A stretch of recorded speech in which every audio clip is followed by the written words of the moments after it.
You only need to know me. I will be the one.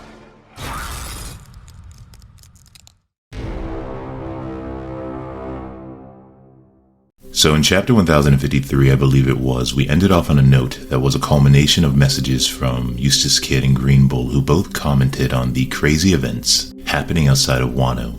Events that have seemed to usher in Buggy as an Emperor of the Sea along with others, as well as actions taken by the world government and the Marines against the other former warlords of the sea, as well as other pirates maybe. Maybe Shanks and Blackbeard are included, since the recent Road to Laugh Tale message mentions the movements of Shanks and Blackbeard, but also the revolutionaries. And it is the movement of the revolutionaries that we can briefly address in what will be a short video hopefully. I have a long Zoro video planned next week, and it also ties into Road to Laugh Tale.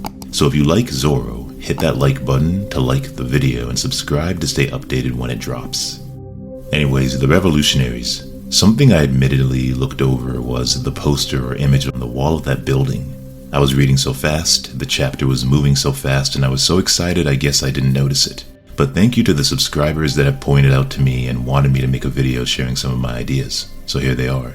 So someone on Twitter named Hunter pointed out that this poster of Sabo that we're seeing is just a poster of the revolutionary who saved their country. And they have his picture up. We can see also that there are revolutionary flags next to it, and I'm sure everywhere else in the town. The same way pirates mark their territory, islands under their command, I'm sure revolutionaries do the same, especially if the people of the island have willingly aligned themselves with the occupiers or saviors, in this case, the revolutionaries. But I do think that there must be more to the story than meets the eye. Oda wouldn't just show a picture of Sabo for no reason whatsoever, so it's important to consider the context under which a picture of Sabo was displayed. What exactly was going on in the same chapter, chapter 1053? For one, as I mentioned, the world is in chaos. Whatever is going on in the outside world has put the Navy in a bad mood and activated various elements of the world government. As Green Bull said, the world outside, beyond Wano's celebratory walls, is one unholy mess. Speaking of holy, the holy land of Merijawa. Did events of the Reverie contribute to this mess? We know that Sabo infiltrated Merijawa with other revolutionary commanders and wanted to rescue Kuma. In chapter 908, we see just how angry he is about what has been done to Kuma, their comrade. And the other revolutionaries are concerned about his rage. Could this rage have caused Sabo to lash out in any way? Is Sabo somewhat of a hothead like Ace, given his inheritance of the Marinomi, Ace's devil fruit? I also think it's curious that Jewelry Bonney was at the Reverie too. In chapter 908, two significant panels or pages are back to back. One has Bonney, the other has Sabo right after. We see in Bonnie's panel her concern over what's happened to Kuma. It seems as if, based on her emotions and other factors that may be tied to Sorbet Kingdom, and Kuma being that country's former king, it seems as if Bonney and Kuma have some sort of past together, and so Bonney has some sort of relationship with Kuma. One that is stirring such strong emotions, her sorrow and anger, and vow of vengeance, akin to the rage we see from Sabo. Sabo who said we either succeed or die saving Kuma. It makes me wonder if neither happened, if they did not save Kuma, and if they did not die in the process. What about an in-between? A third option. What if Sabo ended Kuma's life as an act of mercy? After all, the revolutionaries are known for liberating people, freeing slaves. Is death not also a form of freedom? Better to die maybe than to live as a slave for eternity. We also know that during the Reverie, Sabo and his team got into a scuffle with Fujitora and Green Bull, two Admiral level characters. While Sabo is strong, maybe even Admiral level, it's hard to imagine he defeated two Admirals even if he wasn't fighting alone and had the support of some of the other revolutionary commanders. So was Sabo defeated and captured? Are we getting another Rescue Ace scenario?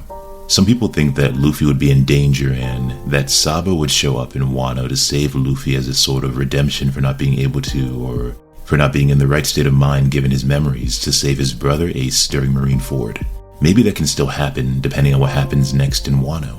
The Marines are currently surrounding Wano after all. It'd also be interesting if Sabo showed up for a rematch with Green Bull, except a one-on-one this time, no interference. But I don't see any reason the Straw Hats and the other Alliance members will need help unless the Marines send others, maybe the SSG or other admirals to help. On the flip side, if this is a repeat of saving Ace from Marineford, Then was Sabo captured, and will Luffy need to rescue him alongside his father, Monkey D. Dragon? I can kind of see this as a catalyst to reuniting Luffy with his father, and given the bounty poster of Luffy with the image of the sun god and Nika on it. For those who know what they're looking at, they should recognize it as the return of Joy Boy, and there's reason to believe Monkey D. Dragon and some revolutionaries might. After all, Dragon and them refer to Nico Robin as the light or flame of revolution, which seems prophetic and similar to Joy Boy and the sun god Nika, being the flame or warrior of liberation. All of it tied to freedom and revolution, and so the revolutionaries. Is this the moment they've been waiting for? The time that Dragon said, in which he and his son would meet again. What role will they play, the revolutionaries, in Luffy's journey to Laugh Tale Land, changing, revolutionizing the world? But given the poster or image of Sabo in chapter 1053, I mentioned how it is important to consider what was going on in that chapter. Is it possible that the chapter is alluding to Sabo as a wanted man whose bounty has risen given undisclosed events at the Reverie? Sabo, an even more wanted man than he was before, that is currently on the run, since his image on the wall of that building in chapter 1053 is intertwined with the reveal of wanted posters for the new emperors of the sea, and chaotic events outside the country. In this chapter, the Gorosei were panicking over the new image of Luffy for his bounty poster, the image of Nika or Joy Boy. The government clearly does not want to hype up Luffy too much, and the inclusion of the initial D on Luffy's name caused them even more anxiety. This clear desire to manipulate information is already known to us, but it falls in line with what Morgan said in this chapter about not letting the government manipulate this particular narrative. That in moments like this, when the world is experiencing sudden and extreme changes, when it appears that the balance of power is collapsing all around, nothing is more fascinating than raw and honest truth. And so altogether we go back even further to events right after the Reverie concluded, chapter 956, which is titled Big News. An intermediary moment that briefly interrupted Wano, once again linking the Reverie to Wano for whatever reason, where we see the reaction of the world to some news about Sabo and other things. Garp mentions the spilling of blood and alludes to just that occurring at this year's Reverie. Garp mentions the Navy using its full resources to resolve the matter, and this might tie into the Navy being on the move, as Green Bull alluded to. What is happening outside of Wano?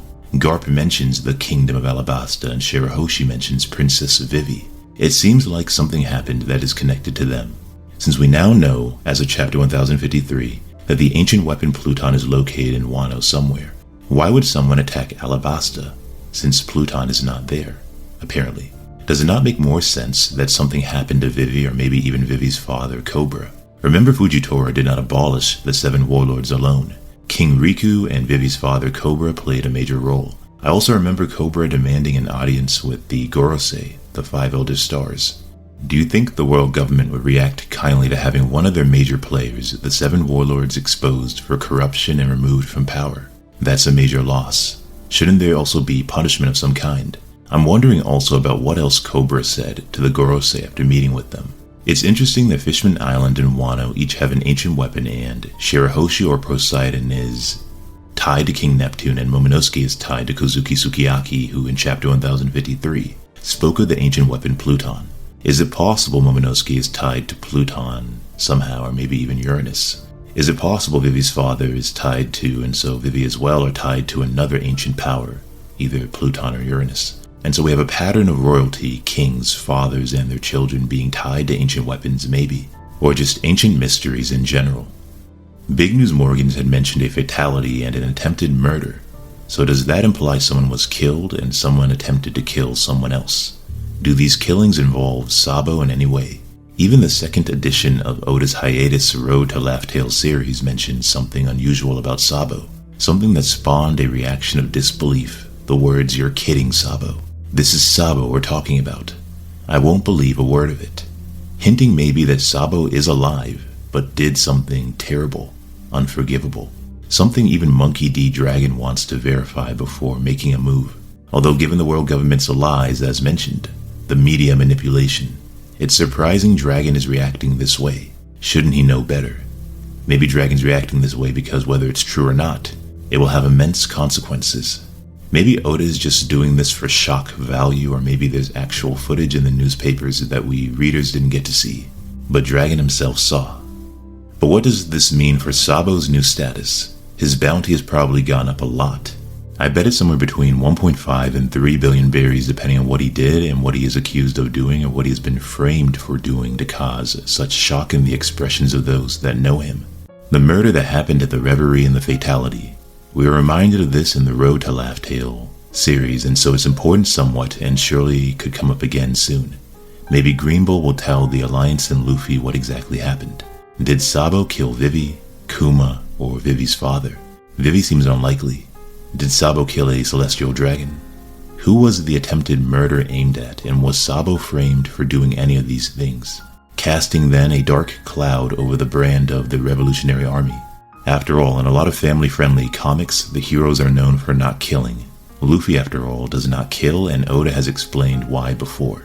Killing turns you into one of the bad guys, supposedly, and so, if Sabo has been framed, and depending on who died, that would make him no better than that which he and the other revolutionaries oppose. Morgan said in chapter 1053 even that the government manipulates information, and so we'll have to wait and find out what really happened. If Sabo is on the run, is it possible Bonney interacted with or met with Sabo in some way? Is Bonney involved in the chaos in some way? Did the two of them escape together given they each had the same objective of rescuing Kuma? If Sabo did kill Kuma, how would Bonney react? It was said that what was done to Kuma was due to him defying the gods, and so they wanted to make an example out of him.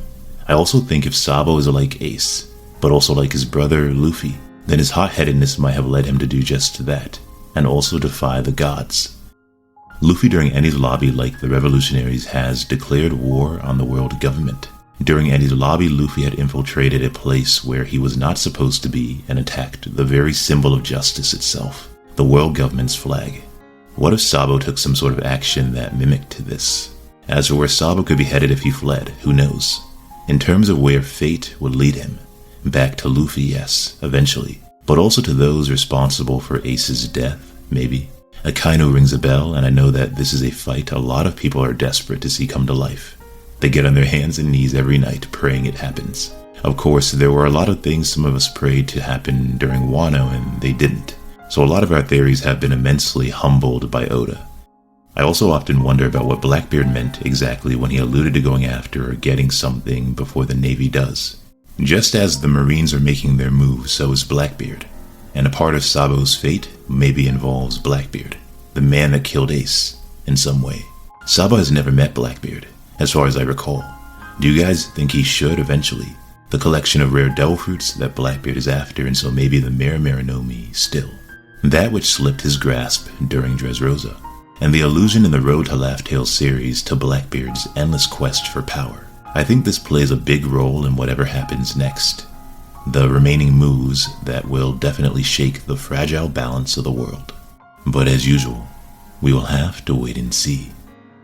Don't forget to like the video, comment with your thoughts below, share this with your friends, and subscribe. Also click that notification bell. And if you have a Twitter, feel free to give me a follow on there as well. As always, there is more to come. Until next time.